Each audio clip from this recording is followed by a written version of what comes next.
गुरुदेव दत्त जन्मोत्सवाचे 34वे वर्ष उत्साहात संपन्न। तब्बल 12 वर्षानंतर यावर्षी दत्त जयंती वार गुरुवार या दिवशी आल्यामुळे हा गुरुपुष्य मुहूर्ताचा योग असल्याने त्याला अमृत सिद्धी योग असे म्हटले जाते। या अमृत सिद्धी योगाचे औचित्य साधून शहर परिसरात श्री गुरुदेव दत्त जन्मोत्सव मोठ्या उत्साहात साजरा करण्यात आला।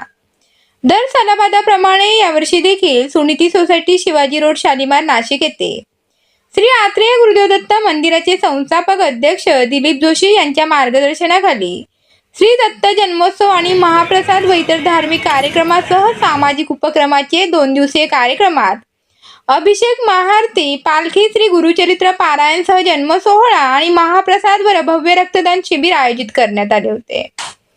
तसेच महाप्रसादाचा लाभ घेण्यासाठी पुणे विद्यार्थी गृह आश्रमशाळेचे विद्यार्थी व कैलास मठातील ब्रह्मवृंद शिष्य उपस्थित होते। श्री आत्रेय गुरुदेव दत्त जन्म सोहळ्यासाठी परिसरातील भाविक भक्तांसह सामाजिक, राजकीय तसेच व्यापारी मित्रमंडळ प्रतिनिधींचा सहभाग लाभला। गेल्या 33 वर्षांपासून जन्मोत्सव व्यवस्थितरित्या पार पाडण्यासाठी श्री आत्रेय गुरुदेव दत्त जन्म सोहळा समिती, सर्व दत्तभक्त मंडळ या सर्वांचे मोलाचे सहकार्य लाभले। तसेच संस्थेचे संस्थापक अध्यक्ष श्री दिलीप जोशी यांनी आलेल्या भाविक भक्तांचे आभार मानले। सुनीती सोसायटी मधील श्री आत्रेय गुरुदेव दत्त मंदिर हे आजपर्यंत 33 वर्ष झालेले आहे। हे 34वे वर्ष आहे।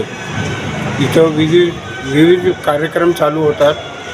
दत्त जयंतीपासून पहिल्या दिवशी सकाळी अभिषेक असतो 9:30 वाजता, त्याच्यानंतर 3:30 वाजता पालखी निघते, त्याच्यानंतर 6:10 दत्त जन्म होतो आणि दुसऱ्या दिवशी भंडारा असतो म्हणजे महाप्रसाद असतो।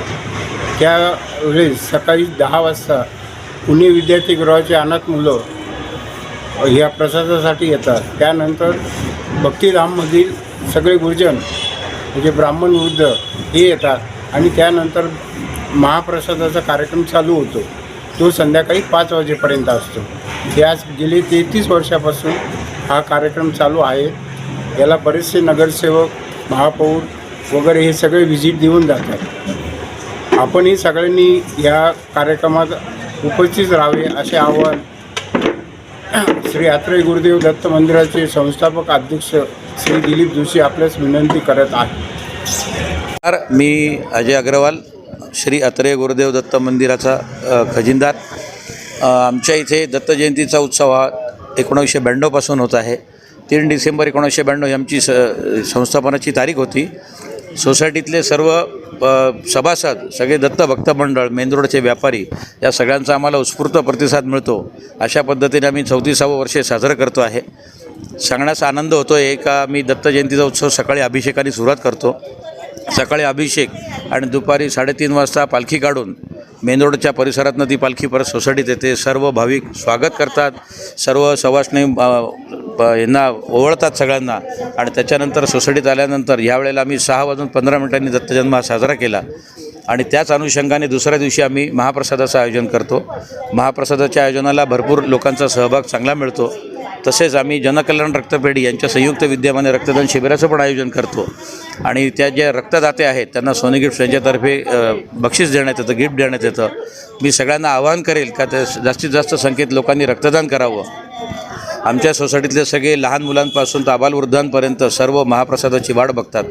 पुणे विद्यार्थी गृह येथील 200 मुलं आणि तसेच कैलास मठातील 100 ब्रह्मवृंद व तिथले गुरुजी हे आपल्या इथे प्रसादास येतात। त्यांचा प्रसाद झाल्यानंतर मग महाप्रसादाला सुरुवात होते आणि 4 वाजेपर्यंत आमचा हा प्रसाद चालतो। भाविक भरपूर संख्येने येतात। सर्व हितचिंतक, देणगीदार आणि आमचे सगळे संस्थापक अध्यक्ष जे आहेत दिलीप जोशी यांचे मी मनापासून आभार मानतो की त्यांनी खूप चांगल्या पद्धतीने ही धुरा सांभाळलेली आहे। याच्या अगोदर आमचे विष्णू शेठ अग्रवाल, मनोज शर्मा असे भरपूर आहेत। भरपूर जणांची नावं घेऊ शकत नाही ते मी, सगळे खूप सुंदर रीतीने काम करत होते। अशाच पुढच्या पिढीला पण विनंती की त्यांनी हे असं सहकार्य कायम ठेवावं आणि हा उत्सव असा जोरदार साजरा करावा। मी तुमच्याही ह्या माध्यमातून मी प्रेस कॉन्फरन्सवाल्यांचे सगळ्यांचे आभार मानतो का तुमचं सहकार्य आम्हाला असंच मिळत राहो। धन्यवाद। मी प्रदीप देशमुख, गेल्या अनेक वर्षापासून सुनीती सोसायटी येथे दत्त जन्म सोहळा तर आयोजित केला जातो, पण त्याबरोबर एक सामाजिक बांधिलकी म्हणून रक्तदान शिबिराचं पण आयोजन केलं जातं. साधारण दरवर्षी 40 ते 50 रक्तदाते इथे येऊन रक्तदान करतात. म्हणजे नुसतं महाप्रसादासाठी येत नाही, तर महाप्रसाद तर घेतातच, पण तिथे येऊन रक्तदान पण करतात. ही एक खूप मोठी जमेची बाजू आहे आणि हे रक्त समाजातल्या गरजू रुग्णांना आपण देतो. कोणाचा तरी ह्या रक्तदानामुळे कोणाचा तरी जीव असतो, ही एक भावना खूप महत्त्वाची आहे आणि इथे ह्या सोसायटीमध्ये सगळ्यांच्या मनात ती रुजलेली आहे. सुनीती सोसायटीतले सगळे रहिवासी कार्यकर्ते ह्या कामासाठी आम्हाला खूप सहकार्य करतात. मी त्या सगळ्या कार्यकर्त्यांचं मनापासून रक्तपेढीच्या वतीने हार्दिक आभार मानतो. असंच सहकार्य यापुढे राहील अशी अपेक्षा व्यक्त करतो.